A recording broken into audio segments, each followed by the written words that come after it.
So a point for Spurs that they'll be pleased about, having twice been behind at Old Trafford. Means they've taken 13 from the last 18 available. Let's get some reaction. The debutant, Timo Werner, and first of all, Mickey van der Ven. Guys, well played, Mickey, in the circumstances, with so many players away, players back from injury, debutants. Good Spurs performance? Yeah, I think we played a good game. We had a lot of ball. Of course, you see with Manchester United, they are really dangerous in the counter-attacks, and I think they create also some opportunities out of the counter-attack. But I think we played a good game, and yeah, at the end, we're not happy with the point because you always want the 3 points, but I think it was a good game from our side. Timo, Spurs debut back in the cut and thrust of the Premier League. How did you find it? Yeah, first of all, very happy to be back. I think it makes a lot of fun to play here. I think you see today it's the best league, how the tempo is, how the game is going, and I enjoyed it very much to be outside there with the guys, and at least 1 point, but I think in the next few days when I can train more with the guys and all the stuff, it can even go better. Yeah, a bit of a crazy week for you, signing at the start of the week, thrust into action today. How were you before the game? Bit nervous, excited? Yeah, for sure. I think to play for a new club in this stadium for the first time against United, you're always a bit nervous, but at the end it's football, and I try to enjoy it, and that's what I did. Mickey, good for you to be back? Yeah, really happy to be back. At the end, a bit cramped, but the rest was okay. Yeah, so I was going to say, we were a bit worried about you. We didn't know if you'd come for the interview. You went down. How were you? Yeah, I was just a cramp in the calf. I didn't play for, I think, 2.5 months. So, yeah, you saw the intensity of the game was really high. So, to be honest, mid at 89, I think, it was just a cramp. You mentioned already their counter-attack. Was that almost the game in a nutshell today? You looking to dominate, play your football, but always having to be wary of what they can do, Rashford, Højlund and others? Yeah, we have to be aware of their counter-attack. We knew it already, that sometimes they wait for our mistakes because they know we want to play. And then when we made the mistake, they just want to counter-attack. And of course, with the defence, with the rest defence, we have to be aware for the counters. And Timo, obviously, early days for your first game, but what do you make of your teammates, your new club, and how excited are you for what's ahead? Very excited. What I see, or what the coaches and all the players did to me the last day were incredible. I think the team is very nice. They included me straight away in everything, so I'm very happy. And also the training facilities. At least I wanted to play in 2 weeks in our stadium. I think that's also another highlight. But everything very, very nice, and very happy. And you had a hand in the second goal, so you must be pleased with that, to kind of hit the ground running. Yeah, of course. I think you always wanted to score as the offensive player, but when I can include an assist or something like that, it's also good. What do you make of him, Mickey? What do you make of the new boy? It's going to be a handful in training, isn't he, with all that pace? Yeah, he got a lot of pace. I played against him already with Leipzig, so I knew already that he got a lot of pace. But yeah, he can be an important player for us, and I think he showed today already with an assist that he can be really important for us. Okay. Well done, guys. Thank you. Well played. Thank you. Here we'll come to Timo Werner in a minute. Spurs with 64% possession in that game, and Manchester United just 2 shots on target. 26 touches they had in Tottenham's box, but 24 of those were in the first half. Just 2 touches in Spurs' box in the second half, where they didn't have an effort on target. Timo Werner can be relatively pleased, can't he, with his return to the Premier League, given his lack of match action in Germany this season? Absolutely. He didn't look tired. But he's playing, he had a chance, he had an opportunity, we believe, to go to Man United as well. I wonder if he regrets that decision. Absolutely not, because he could have been out there today playing left back or right back for Man United, because there's absolutely no game plan for their strikers. I talked about Rashford and Garnacho. We hardly saw him. We see him on a counter-attack there, and to take the ball 50, 60 yards up the field, leave them up the field. That's what Tottenham do. They leave their strikers up the field, conserve their energy and do what they do best in the final third. But there's no game plan at Man United. So Timo's done well there today. Yeah, he's a threat in behind. He will get better with game time and a bit of knowledge of his teammates, which he'll get in training, because obviously they work to a game plan. So every training session, they're learning something which is relative to what they're going to put into a match day. I can't say the same about on evidence of when we're watching Man United play. No, I think it's interesting what he said there about the tempo. Because we talked about that pre-match, didn't we? We talked about how different it is to play in other leagues as opposed to the Premier League. And he comes in and says, well, I forgot how fast this game is. And, he had this one opportunity which he could have scored on. It would have been a fantastic debut for him. But I think overall, I mean, if I'm Angie today, I would be very, very, very proud of my players. With all the players that are in Africa, the player, obviously, Son in Asia playing, the injuries they've had, the players that came back today, how they bossed Man United at Old Trafford. How many teams are doing that? All of them. They might do that with their best 11, but to come with that team, I look, honestly, when I saw Spurs line up, I worried. I'm thinking in here, we're winning. I worried for them, not because... We're winning because they cannot play the game they play. They haven't got that pace through the middle of the pitch. They haven't got that with Højlund and who played next to him? No, anyway. Benton Cole, but they haven't got no Basuma, no Sarr. Yeah. They hadn't got that. Yeah. But they had. I thought they played really well, and they probably on balance deserved to win this game. Because they had a coach who didn't take a backward step. So when you're a player, when you're an Oliver Skip coming into that side, when you're Højbjerg who's been sitting on the sidelines forever. Skip plays a big part in the second, the equalising goal. Which you think of what his position is. His position is in the middle of the park, but he's on the left, and he actually draws Mainu in, which opens up for Bentancur, that little gap. Yeah. I mean, I'm very impressed with how they're sort of second. Because we question on this program, we question, can they carry on playing like that? We've literally asked the same question every time we've covered Spurs. Can they carry on like that for a duration of a Premier League season? And in the beginning, I said, there's no way, absolutely no way. The depth in the squad is not there. And, once you get injuries and they had a little blip. They had a few games that didn't win. And then all of a sudden they pick up again. And when you see their second line come out today and do that, you're thinking, they might just last to the end of the season and be that top 4 team. He gives them that belief. Like I say, the players who come in, they're asked to play the same way. He doesn't say all of a sudden we're going to get more bodies behind the ball, we're going to sit a little bit deeper because you're not good enough. Doesn't say that. Doesn't send out that message. What he says is, this is the way we play. This is my identity. We will, whoever plays, whichever 11 or whichever players come off the bench, we will continue playing this way, and we will push Man United back at Old Trafford. You got Pedro Porro and you got Undogi on the left-hand side, and they pushed Garnacho back. They pushed Rashford back. They stepped in from centre-back positions and overloaded in the midfield area. Bruno Fernandes was pretending he was putting a press on. He was getting near no one. Højlund doesn't know where he's going to go, when he has to go. If he knows he goes in isolation. No one follows him in behind. And they pulled him around all over the pitch. And if they would have had their first team players there, they would have won comfortably. It could have been embarrassing. It was the only reason they get a draw out of that game is because Tottenham wasn't clinical enough in the final third. I think you're right. Son there today. Kulusevski's son, if they've been there today, they would have literally taken Manchester United apart. There was. I said this before the break.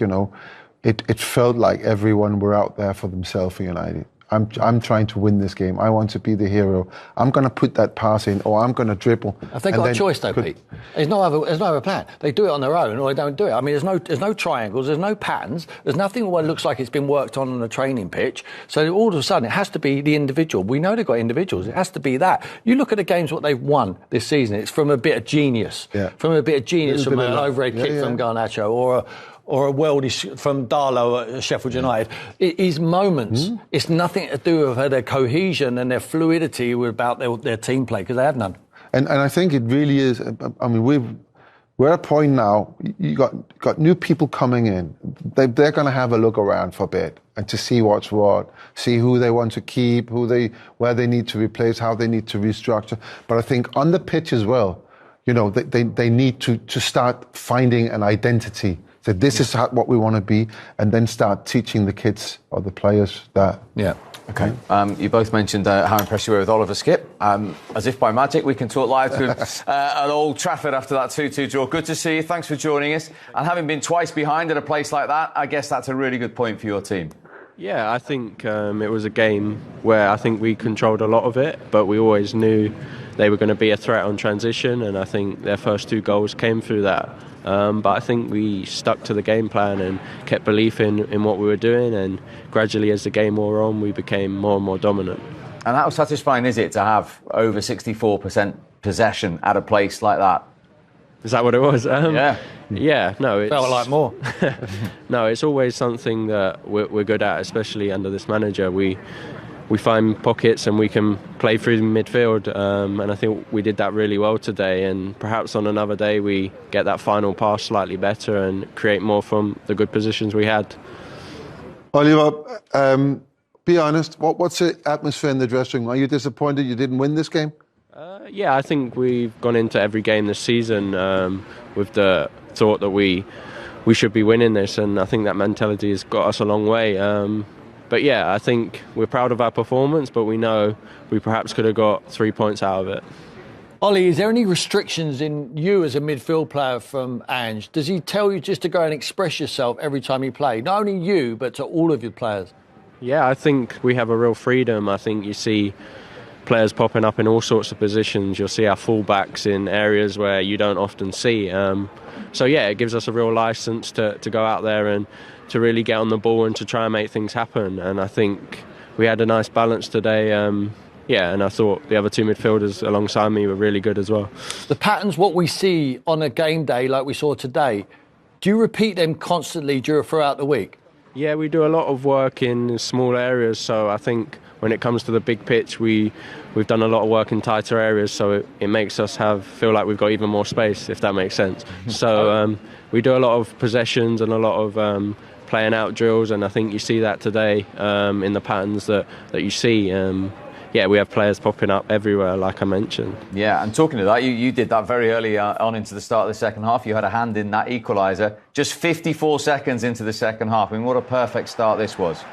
Yeah, I think almost me and Timo got in a bit of a pickle. I thought he was going wider, but luckily for me, he managed to find Rodri, and it was a great finish. So, yeah, it was a great pass from Kuti, I believe, at the start to completely break their press, because I know he's got that quality when he picks it up from that right centre-back spot. When I'm on the other side, I can almost stay away and find a pocket, and he found me brilliantly, and it completely opened up their press. So, yeah, it was something that he showed a lot of quality, and then it's a great finish from Rodri, and it got us right back into the game. And you mentioned Timo Werner there. I mean, what's it like to have him in the building, particularly today? You had no Kulusevski, no Son. He's not played an awful lot of football. Lasted 80 minutes. Yeah, we're really happy to have him. I think he's got a lot of attributes that suit all the forward positions, especially under this manager. So, yeah, we'll help him settle, and hopefully we'll get to see a lot of him, and it was a good performance from him today. Well done, Ollie. Thanks very much indeed for joining us. Cheers, guys. Thank you. Well done. Oliver Skip for you live at Old Trafford from the Spurs dressing room. Here's a Manchester United player reaction from one of their goal scorers, Rasmus Højlund. Rasmus, it's a point. Do you stand here pleased, disappointed, bit of both maybe? A little bit disappointed. I think we play a very good game, especially offensively. I think we really starting to click. Everybody is feeling confident. You can see it in the team, but then we concede to not so good goals. We should be a little bit more focused, especially the first one on the corner. We should be better on. We had another. They had another chance afterwards as well, which we spoke about in the locker room. So you had to wait a while for your first Premier League goal, but no time at all for your second. How pleased were you with that finish? Very. Like you said, there's been a lot of focus about me not scoring in the Premier League, but I've always believed in myself. Of course, it's taken a little bit of time, but it's not like I haven't been scoring goals. So I'm very happy and pleased. My teammates keep believing in me, and the coach keep believing in me, and I'm grateful. My teammates help me every day. Do you think the confidence, though, to just get it out of your feet and hit it like you did, does that come from the Villa goal? Almost like the first one leads to the second, it gives you that belief? Yeah, of course, you can always take the confidence with you from the earlier games, especially if you have a goal in the back. You can say so, but again, it's instinct. When you're in the situation. Yeah. Does that? You said the link-ups are coming. Does that connection with Marcus Rashford really feel like it's coming along now? Yeah, I'm happy to give him an assist as well today. He's been feeding me a lot of times. I think he's made a couple of assists to me already. So, yeah, I was happy to give him one today. And can the performance be a platform? Can the performance be a platform? So you've got a point. You've matched a good team. You can use this now. Yeah, sure. But again, a little bit disappointing because I think we were the better team today. But yeah, again, Spurs is also a great team and been very good this season. So yeah, hopefully we can of course take some confidence with us. But again, a little bit disappointed. Well played. Thank you. Well done, Rasmus. Thank you. Yes, you can feel the collective disappointment, but personally, it's a boost. That might just stop a little bit of the talk, as he says now. I mean, I'm really, really happy for him. I know him. I know his mentality. He talks about belief. I never lost belief. He's like that. He's a very confident lad, but he's not a stupid lad. He's not somebody who gets overconfident. He knows if he's not played well, he will then work on it, and it's not got him down, He's not stepped away from the responsibility. He's not starting to sulk. He's made the runs. He's not complained a lot to his teammates. There was a game, and we highlighted where he lost a little bit of sort of a patience with Garnacho not crossing the ball, where he's just reacting like that. But we haven't seen a lot of that. And yes, of course, scoring that goal against Aston Villa, you think, yes, that's it. Now he's begun. And then, of course, as fate would have it, he was ill against Wigan, a game where he could have, not Wigan, the next game, can't even remember what the next was, but he was ill, so, kind of stopped the momentum, but he's come back today and after 3 minutes, what a goal that is, His only shot of the game, really, but he scored. That's all you need your striker to have, one shot, one goal, and then you're happy. You can't expect your strikers to score on every chance they have. I think this is a really, really well worked out team goal. I think Marcus Rashford here probably is thinking too much about doing it himself, gets a little bit of luck getting the ball to Rasmus Højlund. But once he gets into that position, there's no doubt. I think this pass by Bruno that's the best Bruno does in the whole game. And that's what he's supposed to do, in those situations when it's really important, find that pass. Not every time, but he found it and it ended up in a goal. And I'm so happy for Højlund that he's now scored that goal, and he's got he can take this and build on it now. That it will be quiet around him and not scoring goals for a bit. And the 2 goals he scored, they've been magnificent. Let's go back to Old Trafford. Eric, overall, what did you make of it? I think it was a very intense game. It was a very good game, I think, for the audience. And when you analyze the game, look back, of course we are slightly disappointed, because when you go twice up and you concede some soft goals like we did, then you are a little bit disappointed, but okay. Goals have been a problem this season, particularly first half goals. So how pleased were you with the way you started the game, and actually probably that whole first 45 minutes? Yeah, I think it was very good. And we scored 2 great goals in the first half. And that was a good thing to see, how we break the lines, and how we were direct and good finishes as well. So that's why I'm a little bit disappointed when you have such a performance that you don't win, because. But I know we play against a good side, and they were particularly very dangerous on set plays. What was the key to breaking the lines as you did?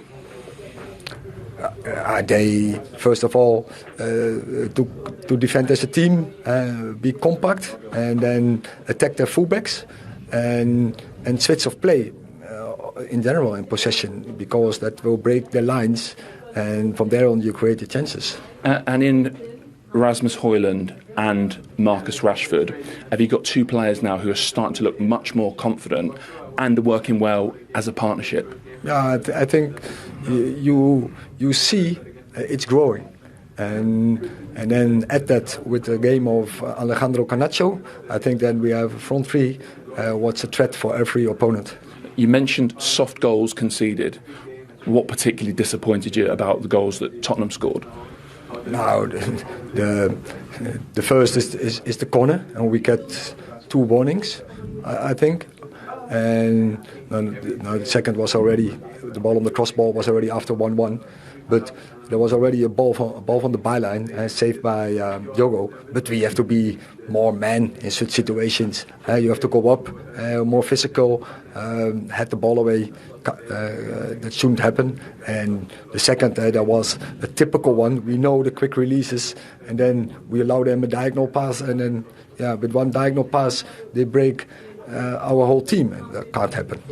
And is it fair to say the second half performance wasn't as good, didn't match what you did in the first half? Definitely, but I think the game was that intense, and it drops all over in level. But that, I think that is our objective, to play 2 such halves. And in terms of the match stats, like key stats, Tottenham had more possession, more shots. Maybe longer term, would you like that to change? When big teams come here, that you're not maybe living on counter-attack so much, that you're dominating and controlling these games. Is that the target? I think definitely in possession we can bring more calmness and composure on the ball. Already in the first half, we had 1, 2, 3 players in the midfield department, and we didn't always make the right decisions.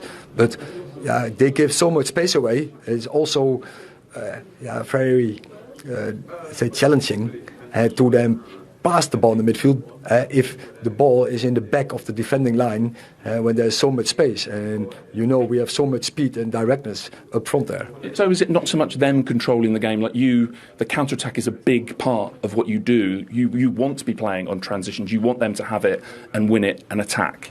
We can play like this with this group of players. Definitely, we have passing players like Eriksen and Bruno and Kobe Mainoo in the midfield, and then in front we have so much space with Garnacho, Højlund and Rashford. And lastly, Sir Jim Ratcliffe was here for the first time as the man in charge today. What do you hope he made of it? We have seen a team fighting for each other. We have seen a team convinced to get a win, and we have seen 2 great goals our sides. And also, what he should have noticed, we should be more men when we have to defend corners. Okay, thank you very much. You're welcome. Yeah, he's definitely upset the way those 2 goals went in. What did you make of his overall comments about the way United set up and seemingly designed to hit teams on the counter-attack? Yeah, first of all, he comes out every time he's doing an interview. A lot of what he says is directed to his players. He knows that will filter through to them. So he's very careful of what he's saying, and at times not being completely honest about, because, he's been in football all his life. He has seen the same as we've seen today. Second half was awful. But he can't say that. He can't say second half is awful. Players didn't play well. He's got to take some positives up. But it's very clear that is, you've been talking about them not having a plan. The plan is to turn them quickly and create chances out of counter-attacks. Now, quickly, he's actually confirming that there. Yeah, and I know you find from your glory days that difficult in a way to accept. This is Manchester United at home. No matter who you're playing, should that be acceptable, or is that good management given the players that he's got to work with? Not when you give up that many chances against a reserve side. Tottenham had out today. It's different if you're nice and solid, like a Chelsea side, a Mourinho side. Was winning championships when no one else was having a shot, and they were counter-attacking teams giving up possession. But they're not only just giving up possession and control of the game, they're giving up chances towards their own goal. There's always been, even in the best of times of Man United, there's been periods in every game where the opponents had the ball and kept... Not many teams had 64% possession. No, but there's always been. But in the best of days, there's been a plan A, there's been a plan B, there's been a plan C, and there's been a concept of variation. So you don't always just play the same thing. I said during the game today, where Onana got the ball and he he wants to restart the game quickly, but everybody just walks up. And I said, I did now and again, when I got the ball in that, I just kicked it as high as I could and as long as I could. for two things. First of all, to get my players, my teammates to push up. Secondly, to get the team that I was playing against, if they had 5 or 6 players near me, get them running back towards their own goal, because that, that's the worst thing. I mean, that's having to sprint back towards your own goal. Just now and again, just mix it up. So when I have the ball the next time, they don't know what I'm going to do. So they're going to think about that. And if I've done that a couple of times, they might just think about, how did I get the ball? If I've come for a cross, they might not cross the ball. But when it comes to this team here, it's one-dimensional. It's the same thing that happens every single time. When they get the ball, they start playing the same way. Exactly the same way. When Onana's got the ball, he puts it down, he waits. Is there someone I can pass it to here? No. Then he puts it into the corner. And sometimes we get the ball, sometimes we don't. When we pass it up, it ends back with Onana, and he ends up having that pass. So there's no variety in it. And that, I think, is something that Ten Hag really, really needs to work on. And I touched on it before the break, that is, identity is everything in football. Because at the end of the day, us players, when we play, we need to understand who we are and what we're there for. So we cannot be left to our own and say, oh, go and play. That doesn't work for anyone. You have to understand what it is you have to do. And it's very clear that Spurs, they understand that now. The players understand Ange's concept. They understand it, and the fans enjoy watching it, which is half the battle. And your fans need to start enjoying watching Old Trafford and wherever Man United play. I want Man United to be great again. They are miles away from being great. Ange Postecoglou has been there 1 year less than Ten Hag. He's had an extra season to embed some principles and some patterns to that team, and he hasn't done it. And he's lost his star striker in the process, hasn't he? Absolutely. He's World Cup goalkeeper. Yeah. Captain of the team. Erik Ten Hag mentioned his front three there. Rashford, he actually brought off towards the end on a day he'd scored, and he didn't look too impressed. What did you make of this, Tim? Strange that he brought Rashford off because he is a threat on the counter-attack. I think it's even more depressing for Marcus that Anthony comes on for him. I think that was the one that really hurt him, but he wasn't happy with it, you can tell. I mean, normally he'd get the hand over the mouth, but he was quite clear that he wanted to show his discontent, and I felt for him, really. I felt for him during the whole game, as I said it at half-time. The way he's deployed out there, and Garnacho as well, they're almost two fullbacks. They're getting tracked. Pedro Porro and Undogi are just pushing them back, and they're saying, surely you're not going to follow me back in there, are you? Yes, they absolutely are. So Tottenham are doing all their defending by sending their attacking players back when they have the ball. They're just marching them back. They're following them back there. Sooner or later, the manager has to say, Marcus, stay up there. Garnacho, just stay up there. Give them something to worry about. At the moment, it's Tottenham who are playing all the cards, and Man United are just trying to stop them. Did that surprise you? Can I just say one thing about Rashford? United don't play for another 2 weeks, and they play in the FA Cup away at a lower league. So the substitution doesn't make sense to me whatsoever, and I was very, very happy to see that reaction. And I know it sounds a bit silly that I'm saying that, but I was very, very happy because, like so many other people who cares for Manchester United, we've started to question his desire. Desire. Does he really want to be there? We've seen games, his body language been so bad. And for him, in a game, I thought he played okay today. There was something different about him today. I think the little link up with Højlund was brilliant. As I said before, it was 2 goals that created 2 goals. For him to have that reaction being taken off was brilliant. It was nice to see there was a little bit of why has he taken me off. I like that. And like you say, Steve, there's not a game next week. For 2 weeks. They haven't got a week. He's got every right. He should be knocking on the door and asking the manager, why are you making that decision? I think he's got every right to. He needs to start turning. He's not a boy anymore. He's not getting patted on the head. He needs to start turning into a man who's the leader of that group. And I think that we're going to see that from Marcus. I hope we do anyway. He needs some help up there with him anyway. Talking of reaction, here it is from the Tottenham boss, Ange Postecoglou. And in the circumstances with so many players out, new players just back from injury, do you err on the side of being pretty happy with what your players have given you? I'm delighted, mate. Irrespective of what you just said, I just thought we played really well. Obviously not the greatest of starts, and being a goal down, particularly here, and knowing the situation that Manchester United were in terms of needing a result. I thought their response was outstanding. our football after that was really good. And before that, we were sort of, creating some good opportunities. Obviously, we got then hit on another transition, but I thought second half we really controlled the game, and couldn't be happy. We've had a really rough week off the field with quite a bit of illness and other things, but this group of players has been outstanding. So after that punch in the guts at the start, how did you then assert yourselves and start playing your football? Yeah, look, even before that, I know it was only 2 minutes, we had a nice little passage before that. We got up the park, and I think it was Rodrigo got a cross in, and so we started the game all right, but, these things happen. Look, Manchester United in transition are still a very good team. They've got players like Rashford and Holland and Garnacho and Bruno. He can unlock any defence. So we always knew that was always going to be a threat. But it didn't faze the boys, to be fair, all year. They've been really good at dealing with adversity and not letting it affect our football. And they did that again today. So was it the type of game you expected today, i.e., you looking to dominate, assert yourselves, and then being a huge threat on the counter?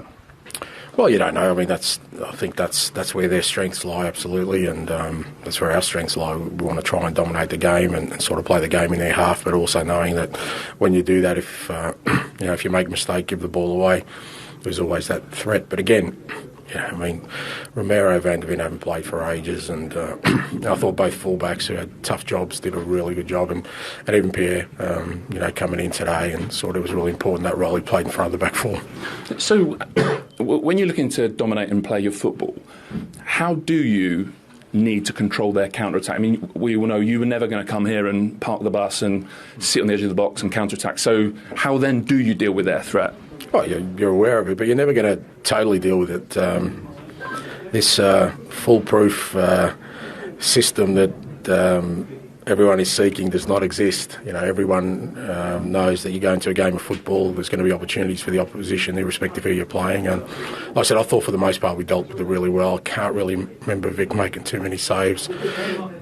And the flip side of that, I just thought some of our football was outstanding today. And on top of that football, the threat from set pieces today was huge. I might be reading too much into it, but did you turn to someone on the bench when you got your first equaliser? Is there someone in your coaching team who deserves a pat on the back for that? Yeah, there's no mysteries, mate. You can ask the question. Ryan Mason is in charge of attacking set pieces. He's done an outstanding job all year. And Millet, I thought even defensive set pieces, we were brilliant because, again, they got a threat there. We've been really good in that space all year, and it's a credit to both those coaches. All the coaches today, all of them had to put a really big shift in this week. We knew we were going to be undermanned. We knew we were going to have players in there playing their first game for a while or for the first time ever. And all of them, to a man, did an outstanding job to prepare this team. Could I ask you a bit more about, you said in your first answer about the adversity, illness in the camp, on top of the hordes of players you missed anyway. Can you tell us a bit more about that? Obviously, you lost Kulusevski just not too long before kick-off. Well, yeah, he hadn't trained all week. Skippy was under the weather all week. Destiny was under the weather all week. A couple of other guys, and to their credit, though, they'd probably embarrass me talking about it because we've just got on with it, and I thought it was a real good, again, another challenge for growth for us today because I just know that it was a big game for Manchester, particularly here at home, and a win for them today would have sort of given them some impetus, and the way we dealt with that as a group, Romero outstanding as a skipper, was excellent. Does it feel like a key period for you? You come here today with a lot of players out, but none of them too far away. If you can just come through this, you set yourselves up for hopefully a big finish. I hope so, mate. I hope so. This tunnel has been pretty long, and I keep looking for that ray of light. We might just be in a tunnel all year, and we've done all right in them. You have. Thank you. Thanks, mate. Yeah, it's a pretty good tunnel because it's the first time since 2013-14 season that Spurs have avoided defeat against Manchester United in the league in both games. And Spurs that season on New Year's Day won at Old Trafford 2-1. Not sure who the manager was in the dugout that day, but you can have a good guess. In terms of his tunnel, he thinks he's taken a step forward today. Let's have a closer look at Timo Werner, because I'm sure, apart from those adversaries, he probably would have had to throw him in from the start, ideally. Overall, Tim, going forward, is he in a better team with a better manager to get the better out of him? 100%. 100%. I mean, if you have to pick a side and a formation for Timo Werner to play in, it would be Ange Postecoglou's Tottenham, because he's very fluid. He can play off the left-hand side, as we saw him deployed today, or he can play down the middle or off the right-hand side. He's very fluid. He's got pace. He wants to run in behind. Needs to work on his finishing still. You know, Berber talked about his left side, and he can still work on it. Now, he should still work on it as well. No one's too old to learn. But he gives him a real threat. As soon as he stands on the pitch, everyone knows his reputation. See a nice little assist for him to get there. Bentancur smashes that into the top corner. But the best thing is, when he steps on the pitch, because people know how quick he is, automatically they're going to defend 5-10 yards deeper, which creates a little space. When you've got the Kulusevskis and the Maddison when he's back fit, they will drop into them little pockets. He will get service there. It won't be like it's Chelsea. He's got to forget that. Take that out of his mind. That was a good experience to learn how not to do it. You know, and he's had that experience. He knows what the Premier League's all about. Pete said, he talked about the demands of the Premier League and the intensity of this game today. He stuck to his position there. He stuck to his position because he gets a lot of work on the inside from Ndoggy. Ndoggy goes and joins in, helps him out. He's going to get no shortage of supply in this Tottenham side. And hopefully for him and the Tottenham fans and their recruitment policy, it's a cheap one for him, and I think it might work. That's the most minutes he's played since May, incredibly. Yeah. And when you look at Spurs, he's talking about progress there, and you look at Son going back into that team, Kulusevski, Maddison, Basuma, you know, the likes Sarr, the likes of those players, if they can get them back and keep them fit between now and the end of the season, they're not in Europe, would they be favourites to get in the top four for you? You always look at these teams at their best players. I think we've seen what Tottenham's all about today. Tottenham's a very, very good team, and the way they played today, they are going to be in the top four. Absolutely, yes. They've got a manager who knows how to win. He was asked about that last week, and he was brilliant in his answer.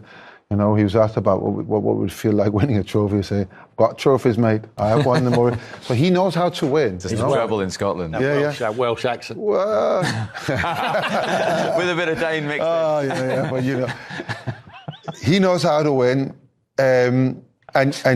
See, I lost my thread there, but the team... No, he knows. Yeah, and the team he puts out today is a second-string team. Yeah. And what they did was very impressive. They didn't do it at Crystal Palace or Brentford. They came to Old Trafford and did it without Son, without Kulusevski. You know, these are two massive players without the whole of their midfield, really. I'm absolutely convinced, on the basis of what I've seen today, with that manager, that they will finish top four. Yeah, good times to be a Tottenham fan at the moment. Another step forward today. Very good, very, very good. Good to see you, gentlemen. Thank you very much indeed, Tim and Peter. Two big games today, and the second one ended all square at Old Trafford. Spurs happier than Manchester United with the point in the end. From the three of us, we hope you enjoyed it. We'll see you next weekend for more Premier League action. Take care.